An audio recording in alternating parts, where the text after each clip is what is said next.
you are a company who's already processing stuff and you want to introduce your products to Africa, we do that. If you are actually developing innovative solution that you think can actually check the African market, we'll help you do that. If you're not interested in none of that, and we also see that your product is something we can incorporate into one of our portfolios, we want to have that partnership with you.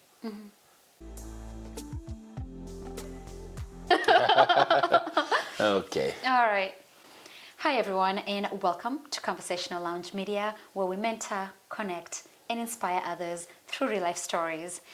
And my guest today is absolutely no exception to that. He's actually one of the young, brilliant African minds that came through a Washington Fellow program, and I cannot wait to have a conversation with him and have him just tell us a little bit about himself. So joining us today is Nabe. Welcome to the show. Thank you very much. Yes. I'm happy to be here and have this conversation with you. Absolutely, I cannot wait.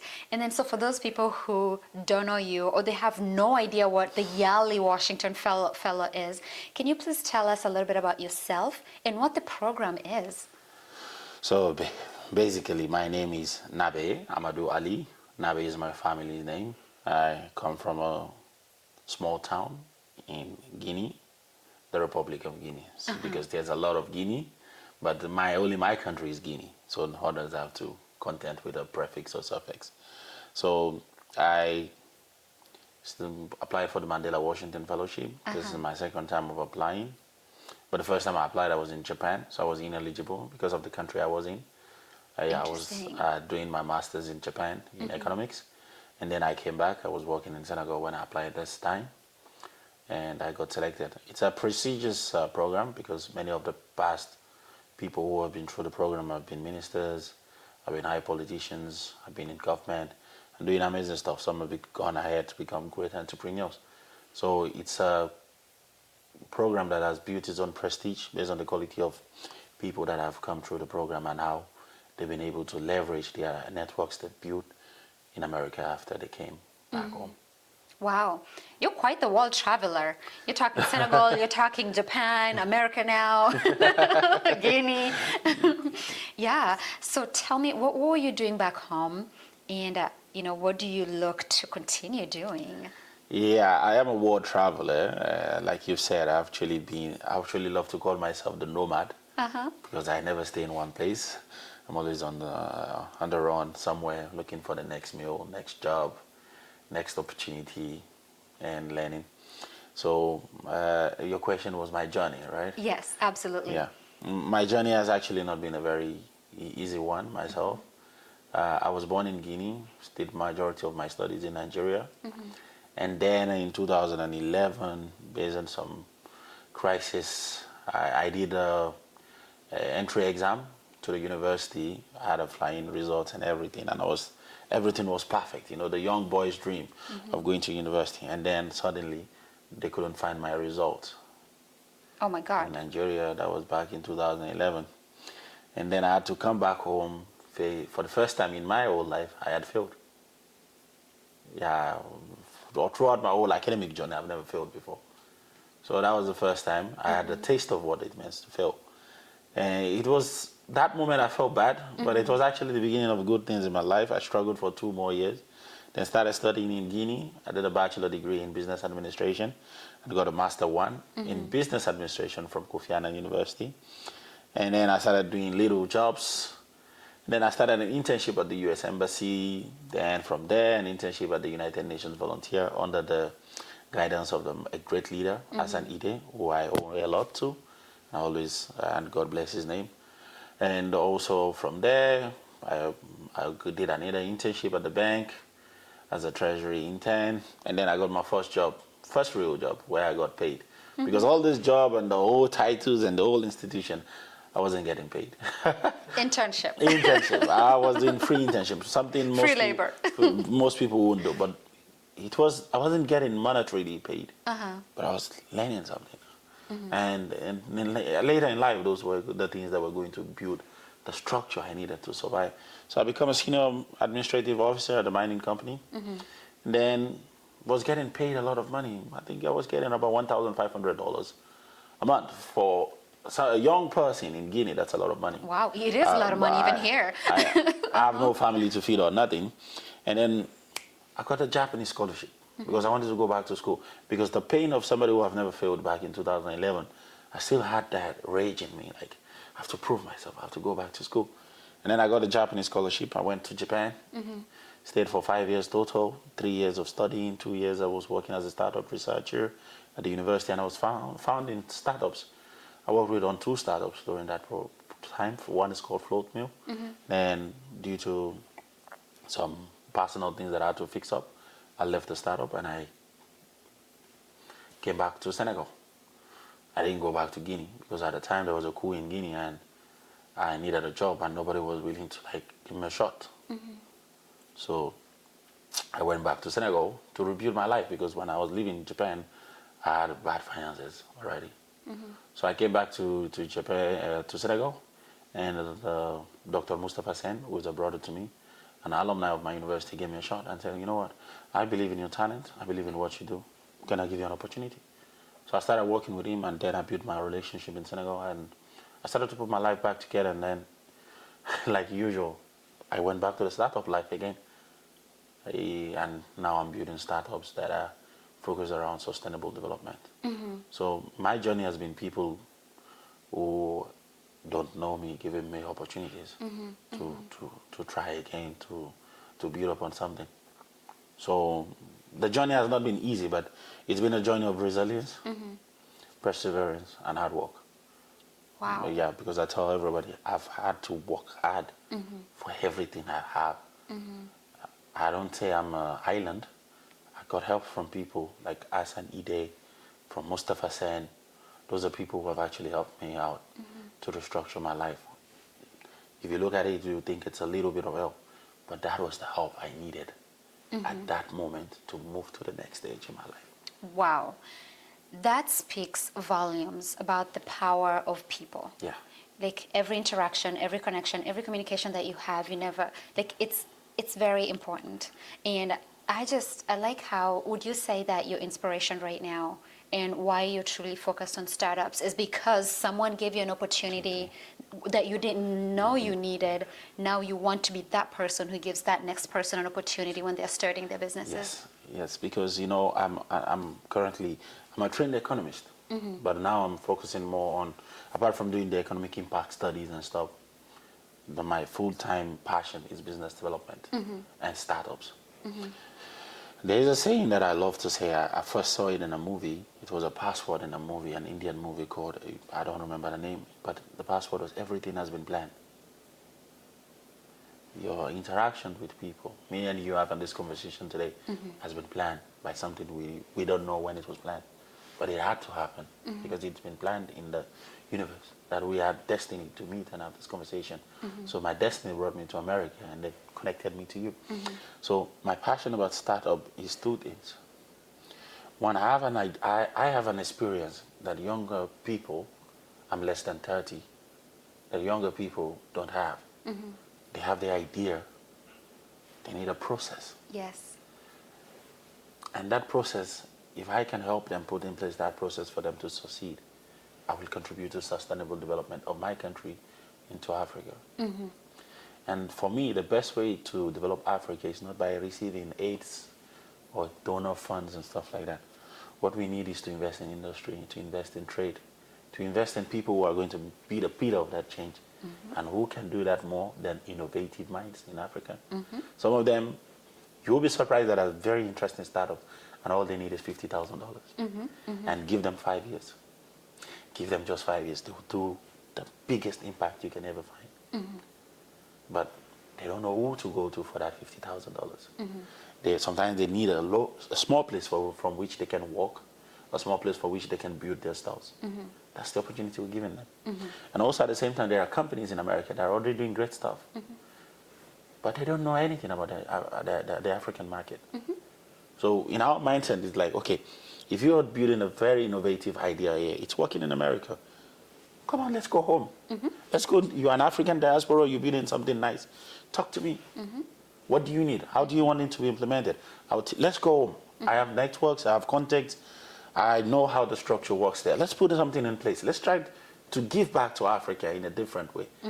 It doesn't have to be building NGOs every time. No. It doesn't have to be charity every time. Sometimes bring back your startup and open a branch of it to solve solutions in our countries. Oh my God. And make money from that. Yes, yes. There's no nobility in poverty. No, there's no reward in suffering. There's no reward in Soft life. suffering. Yeah. Soft life. We want our people to have a soft life. too. Yes. Yeah. So that's why I'm investing my time in creating that soft life through startups. I am loving this conversation. And I'm loving this conversation because we are finally taking a different path. We're now talking about development, growing and using the minds that we have to propel our nation forward, as opposed to, okay, who's going to donate to us? Who's going to buy us shoes this week? Like, no, we are switching from gimme, to we can actually learn something together and move forward. Yeah, the beggar mentality has to go. It has to go. It really has to go. It has to go. I'm not saying that those who are asking for donation are doing something bad. No. I'm not putting anybody down about but we that. want economic empowerment. The best way to develop an economy is through the trickle-down effect. You build startups. If before we had 5,000 unemployed, that startup is going to reduce the number of unemployed people. And the more startups, the more companies we build in, the more we reduce in unemployment. And the more income, disposable income people start to have, the less they beg. Wow. So what criteria do you use would you use to select the companies or the startups that you choose to invest in? First, you must have a sustainable development agenda we can attach you to. It's very important to us. And secondly, you must be solving a problem that we think that is very needed in our society. And thirdly, you must be people-driven, not profit. The power of people. People-driven, like people before profit. Yes. That's my logic. If you come back and I see you only focused about the money, I'll be like, I can't help you because it goes against my values. I want you to make money. But are you making money at the expense of people? That's not sustainable. So the value. The value first is the people. We have to be loyal to the people. We have to protect the losses of the people. And we have to be able to create a trust-based relationship with the people that we are trying to serve. So it's more of a startup that is willing to serve people. And in return, people pay for the service we're providing for them. But that service we're providing for them shouldn't come at their expense. So we look at the pricing mechanism. We help you to make sure that you don't become anti-people in your bid to become rich. Wow. So I have a lot of questions. And the first one that the direction that I'm gonna take is, so if someone's watching right now, because with this conversation, it could go both ways, right? You could have people who are watching right now and they're investors. They want to invest in you, but then you can also see others that are more the startups, and they're like, oh my gosh, that is the person I need to be connected with. So do you have different channels that those people can come to, or how would someone even start getting connected with you? For example, it's very easy to find me on LinkedIn. And currently we're building a company because for let's say 1.5 years now, I've been doing it as a freelancer.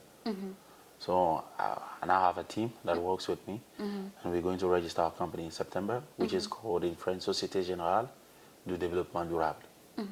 It's a company that's actually focused on business development and creating sustainable partnerships.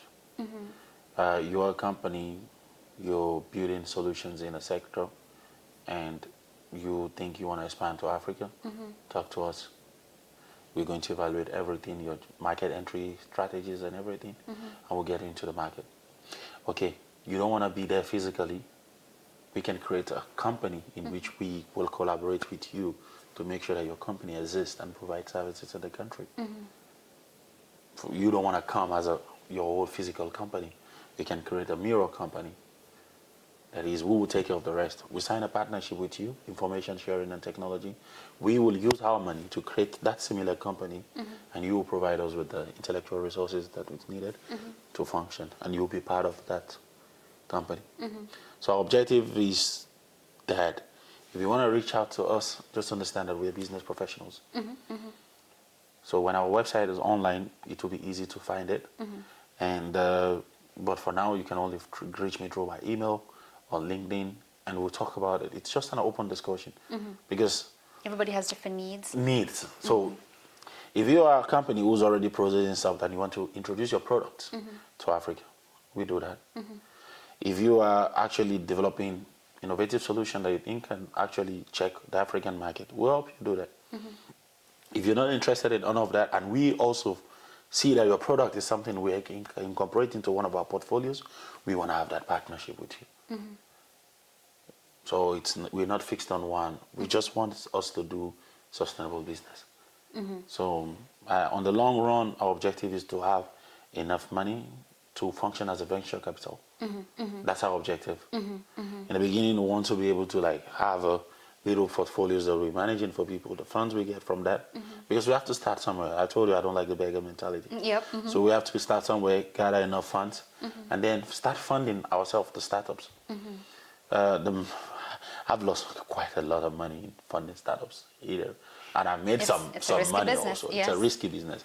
And that's the up and down. But now we're trying to make sure that it's more institutionalized, in which we can have venture capitals or venture capitalists that are interested, or seed investments that we can get from America or elsewhere, or philanthropists that want to invest in such innovative startups, so that we can help identify those startups through competitions and screenings we do. And then they can invest in those startups so that way they're contributing to Africa's development. And then we will take care of following up and making sure the startup is on the right track. Yeah, because sometimes people have very great idea, but they don't know how to put the process. Yes. Oh man, the dream again, the dreaming and the action and the execution part. Yeah. So we just make sure that the kid grows. And you're providing the resources and support needed. To make sure that it grows and it keeps growing. I love that. Yeah. That's just, it's amazing. Good luck in all the best in everything that you're working on and you're doing, because I absolutely see this becoming like a great opportunity for a lot of startups really to really get their name out there and get their product, their service, whatever it is that they're selling to the right markets. Because in most cases, so many people stay as mom and pop shop. They stay very small scale for a very long time because they don't have that launching pad. So yeah, that looks like this is an amazing thing. Yeah, it is an amazing thing when you look at it from all the perspective. For example, job creation, from the job creation perspective, and also the impact. So there is 2 projects we're currently working on, and for which we are looking for startups that are willing to come to Africa in such sectors. One is agriculture, and the second is waste management. Tell me more about that. Yeah, for example, I'm a farm boy. Okay, even though I love to call myself a farm boy, because when I very young, my parents would take me back to the village to spend holidays with granny and all those stuff. So I used to be those boys who would always try to take milk directly from the cow. So until I got kicked in the mouth by one of the animals. So the visual. So for me, agriculture in Africa is more of not mechanized. It's not commercial agriculture, and I'm looking at an agriculture of which we can production, transformation, and commercialization using machineries, where we can start seeing farmers doing 10,000 acres, 50,000, 100,000, large-scale farming to feed the nation, in which our agricultural dependency, our food dependency on other countries will reduce a lot. Africa can feed itself, and we have the land, and if we produce the right way, we can actually feed ourselves. And in most of African countries, agriculture is one of the biggest employers. Yes, every person actually feeding themselves. And so the rural agriculture, the ones doing the little agriculture, are the one actually feeding the country in most of the cases. So what we're looking for is to look at experiences from America of large-scale farmers, how they've done it, and find a resource sharing mechanism that allows us to mechanize our agriculture. And in places where we have some crops, in Guinea, for example, let's take Guinea. In Guinea, every crop has a seasonal period in which we produce a lot of it. but we don't transform, so it wastes. Oh, I see. And then we have little plans for commercialization, real commercialization. So I'm looking at, for example, let's take mangoes. There's a period in Guinea where you'll find mangoes everywhere. Produce a lot of it. And then it comes to the market. If they are not Everybody's being selling mangoes. selling mangoes. And then there's no real transformation of it, then you have a lot of rotten mangoes. Could be used for nothing anymore. And then we have to send it to the dump site. That's why agriculture is linked to waste management. So we'll get to that point. Oh, now I see the connection. Yes. I was So really waiting. the objective now is to, like, are there people willing to invest in agriculture in Africa? Come, let's talk about it. Let's have an investment plan. Come invest into agriculture in Africa. We'll accompany you. We know the land laws and everything. Our company will help you invest into agriculture, into mechanized agriculture. Like I said, people first, right? We're going to produce enough food. We're going to transform it into things that people can have for the whole year. Like people could eat mango for the whole year. And then we commercialize it, we sell, and we make profit from that. And then we reduce waste. Yeah. Food waste. And even any position where we have food waste, we can transform it into manure. Which and it goes use back to the agriculture. farm. So a kind of a circular agriculture. Yeah. So I'm curious. Yes. By being part of the Mandela Washington Fellow, right? Have you had a chance to visit the dairy farms and all these agricultural facilities here in Iowa? Yeah, I was recently at John Deere. Okay. Yeah, I went to the John Deere demo in works. I was. You were like, "Who? I'm here. I'm home." Yeah. Then when you hear the prices that comes with mechanized agriculture, you find out that it needs a lot of finances. Yes. And instead of sending us food back home, Give us a tractor. Okay, give me a combine, give me an harvester. Okay, sorry. Bring your food. It's delicious. Thank you. But let's sit down and say, okay, this is guys from Africa. We want to help them. But this year, we're not sending them mules. We're sending them a harvester. All of us, combining our Associating resources the money and we're going to put into preparing meals and packaging and transportation to them. We're going to provide them a tractor that can allow them to farm this amount of hectares of land and produce this amount of food. Yeah. Let your charity come together and finance that. Yeah. You're finding a trustworthy company to take care of that, we will take care of it for you. And we will make sure that we make a promise and we will make, we would show you that we are going to make sure This that is how we're going to use this stuff. Combined harvester and everything to produce maize, to produce rice, to produce whatever we can produce on those lands that we know we eat in majority. And that way you would not have to keep on sending us. Because this is what people don't understand. When you feed people food for one day, you keep on continually, you create dependency. And when you stop doing it, there comes resentment. Yes. First, when you give me something for free, I appreciate it. When you give me a second time, I start to become dependent, and I've started to not have the mind to think of how I can do to feed myself and remove myself from that dependency position. But the day you stop sending me that free stuff, I have resentment towards you. Yeah, because now we're expecting it. But why is it not coming? You understand my point? So the real idea of everything should be what? Send me, let me produce my own food myself. And you know the beauty of it is that it's going to be a one-time investment. Yes. Into agriculture. The land, it belongs to us. We own the land. So that your one-time investment into tractors, machinery, seeds, and everything will come only once. And then we start farming. Yeah. And then the next year we have enough food and enough materials to produce for the next year. Yeah. And that keeps on going. And the money we're making from that, we keep on investing into a mechanized. So these charities should be able to trust a company that has those kind of incentives to make huge impact from the little they're giving. Wow. Yeah, so maybe even still have the charity, but Reoriented. Yes, rethink the way We do charity. Yes.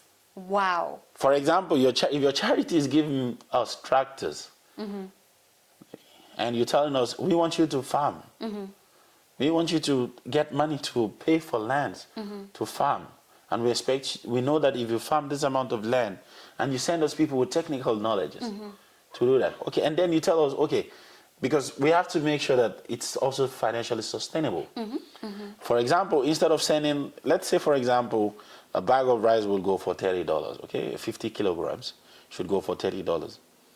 Let's say because the charity is giving us money and the cost of production of that rice costs us $20, we sell for $20 or $22, because not for profit doesn't mean not for revenue.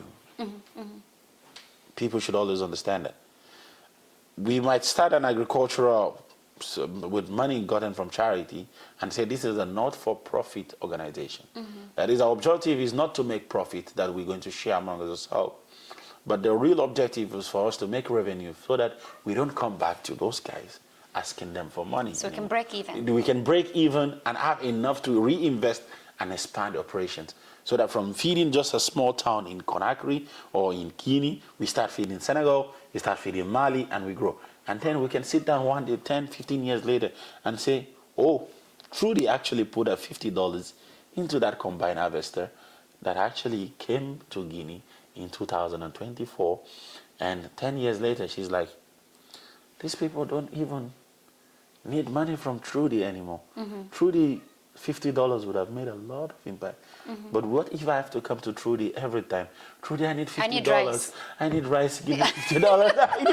It's not going to work that way. That's not how to help people develop. And then from the agricultural side, that's feeding the people. The waste management is that some of our cities are very dirty.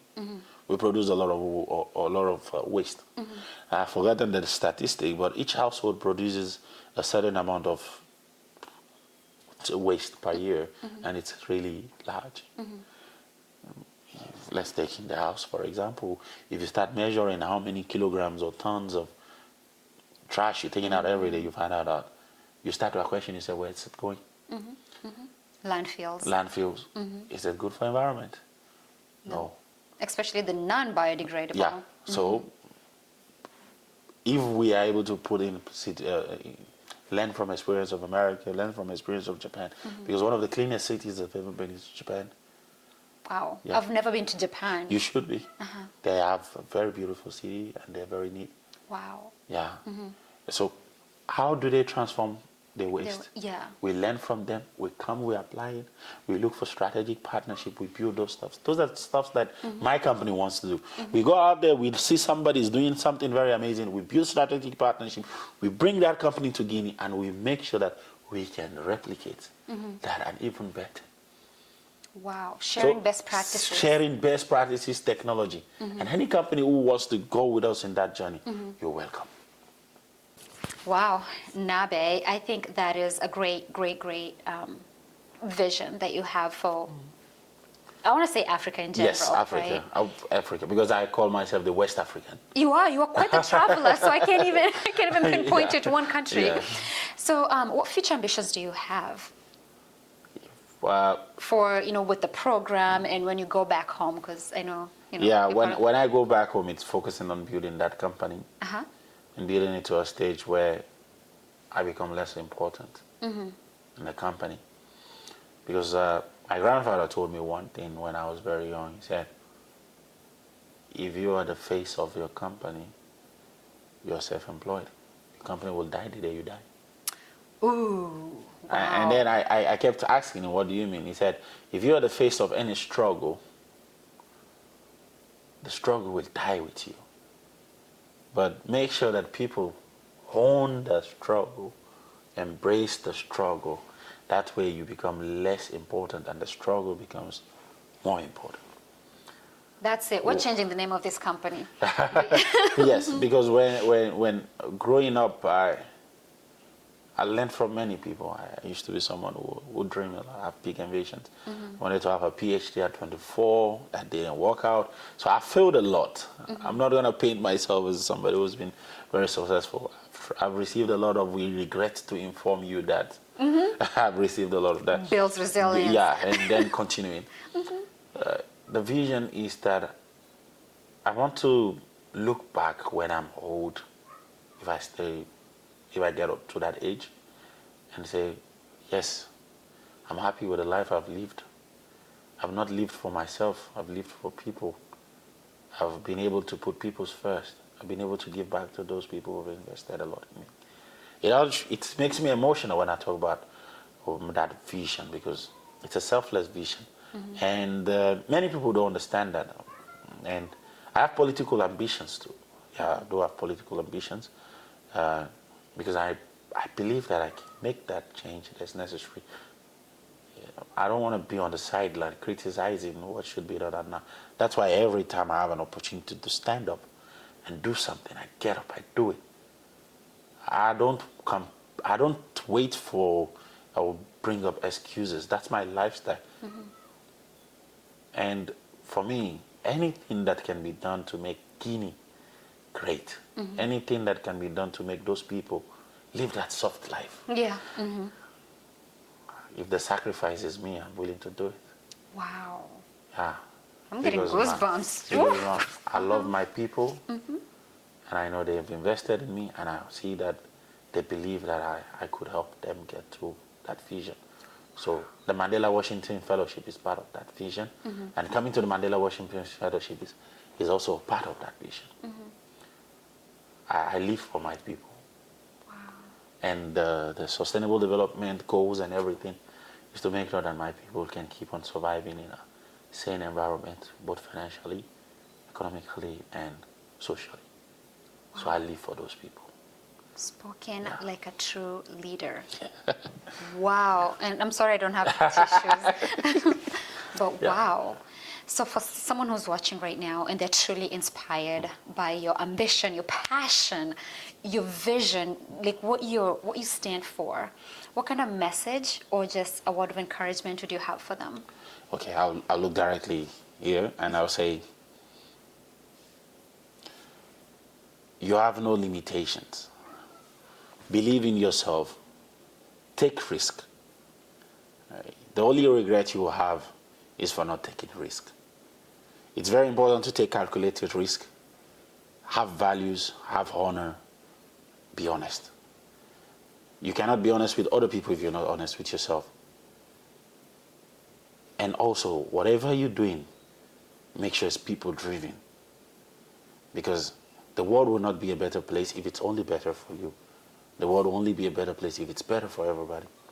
Invest in people, give back to the community, and make sure that everywhere you are, because we're not tied by geographical location, everywhere you are, whether you're an African or not an African, but if you understand the African struggle, contribute in your own little way.